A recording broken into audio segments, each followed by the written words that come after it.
Pinoy art is replete with portraits, landscapes, still life, religious themes, and sentimental scenes. We seldom see genre themes where the everyday life is painted. Whatever genre we have are romanticized, so it is but a breath of fresh air to see works like that of Aurelio Castro III.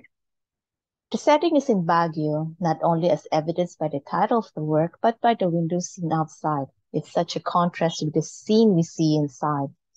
We have two men who are the only ones at the table, and yet they don't seem appreciative of each other's company. The gap between them can be filled up by one more person. There's not even a chair between them, as if there's an implied agreement between them that that's the closest they will be to each other. I don't think social distancing has anything to do with it, as we don't see any evidence of safety protocols like masks on them lying on the table or dangling from their ear. They're not even looking at each other. We almost feel uncomfortable for them. There's a vacant chair beside the man in pink, which she could have offered to the guy so they can sit closer. The San Miguel beer bottles are far too many for just the two of them. I don't care how great a drinker you are. People cannot consume that much and still be looking like they have yet started. The bottles are not placed on the turning table waiting for someone to own them, so it can only mean that they have already been consumed by people who probably have left the table or the scene altogether, leaving the two men.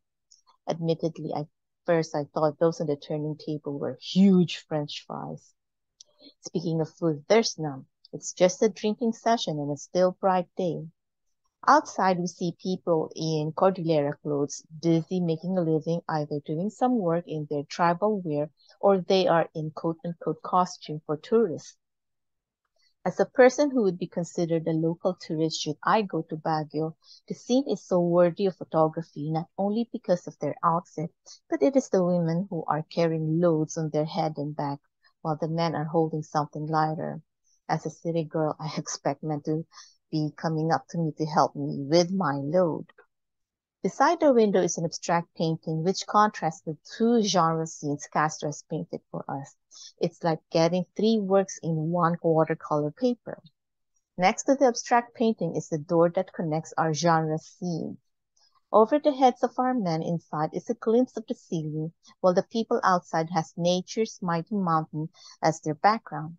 In a way, that's the greatest contrast between the two scenes.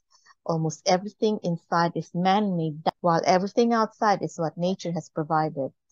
Their headgears highlight that contrast very well.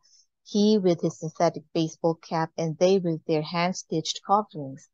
I guess that's the beauty of Baguio. The old and the new can live side by side, where neither is superior nor inferior to the other. And this is the strength of genre scenes, especially those that are painted from reality. They show us themes that we will never get from structured paintings that are romanticized, idealized, and sentimental. Genre paintings are essential. Art is essential.